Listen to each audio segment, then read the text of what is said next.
So, you're thinking about buying land. That's awesome. But you've got to know it's a whole different ballgame than buying a house. It's got its own set of rules, its own traps. And in the next few minutes, we're going to give you the map to get through it all. It's such a powerful idea, right? That vision of a space that's all yours. A place you can build on, grow something, or just get away from it all. That's the dream that really kicks off the hunt for that perfect piece of dirt. But that's the big question, isn't it? How do you actually go from dreaming about it to holding the deed?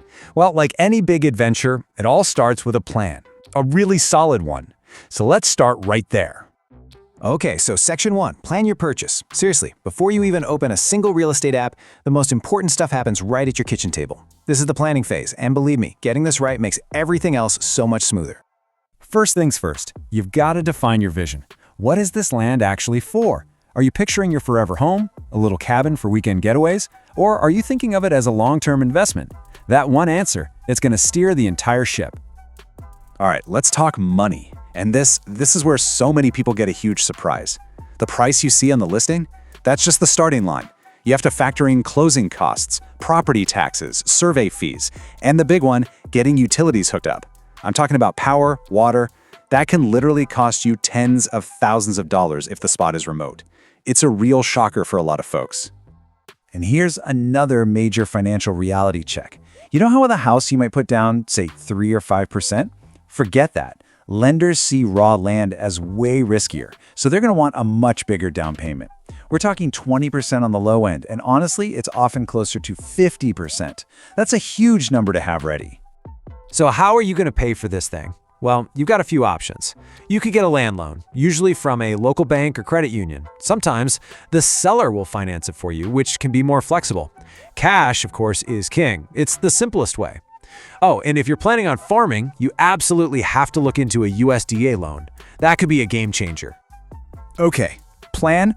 Check. Financing figured out? Check. Now we get to what is, without a doubt, the most important part of this whole thing, the due diligence deep dive. This is where you become a detective and check out every single detail to make sure you don't make a huge mistake. So what is due diligence? It's just a fancy term for doing your homework. It's that period where you get to verify everything the seller has told you and uncover any hidden problems before you sign on the dotted line. And let me be crystal clear. Skipping this step is the #1 biggest, most costly mistake you can possibly make. So what are the rules for your property? First, you got to check the local zoning laws. That tells you what the county will let you build. Can you put a house there? Is it just for farming? Then you have to dig for something called CCRs. Think of these as a neighborhood's private rule book. They can control everything from the minimum size of your house to the color you can paint your fence. This next one seems like a no-brainer, but never ever assume you can get utilities. You need to call the local power company, the water company, even internet providers, and get a hard quote in writing for how much it'll cost to run lines to your property. The difference could be a few grand, or it could be 100 grand. You absolutely have to know that number before you buy. And speaking of water and sewer, you're basically looking at two different worlds. If you're on-grid, close to town, you can probably just hook up to the city's water and sewer. Simple enough. But if you're off-grid and rural, you're going to have to pay for drilling your own well and putting in a septic system. And those are two very expensive projects. And that septic system? It all hinges on the soil. You need to get something called a Perc test on. It's short for percolation, and it basically tests if your soil can drain water properly. Why does this matter? Because if the soil fails the Perc test, you might not be able to build a house on that land, period. It is a potential deal breaker, so it's a test you have to do. All right, a few final checks for your map. Does it have legal access to a public road? You'd be surprised how many don't. Are there any easements? That's where someone else has the right to use part of your property. Is it in a flood zone? And look at the topography. You have to physically walk the land to see if it's a steep, unusable hill or a swampy mess. The map won't tell you everything. Look, no one expects you to be an expert on all this stuff. That's why this isn't something you should do alone. Buying land is a team sport, and it's time to assemble your A-team. These are your 3 non-negotiables. First, a real estate agent who specializes in land, not just houses. They know the right questions to ask. Second, a real estate attorney or a title company to make sure all the legal stuff is buttoned up. And third, a professional land surveyor to tell you exactly where your property begins and ends. That attorney or title company, they do something called a title search, and it's super important. They basically become historians, digging into the property's past to make sure the person selling it actually has the right to sell it, and that there aren't any old debts attached to it. This one step can save you from a world of hurt later on.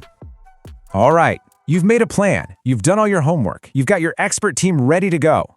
Now it's the exciting part. It's time to actually claim your prize. So we're at the finish line, which really just has 3 steps. You write an offer, you negotiate, and then you sign and close. But let's focus on that first step, writing the offer, because this is where you build in your safety net. These are your safety nets. They're called contingencies, and you want to use them. They're basically clauses in your contract that say, hey, I'll buy this land if my financing comes through, or if the soil passes the Perc test, or if the survey looks good. If any of those things fall through, these contingencies are your escape hatch. They let you back out of the deal and get your deposit back. They are absolutely crucial. And maybe the best piece of wisdom to carry with you is this. Be patient. This isn't a race. It's going to take a lot of research, you'll have to ask some tough questions, and you've got to be willing to walk away if something doesn't feel right.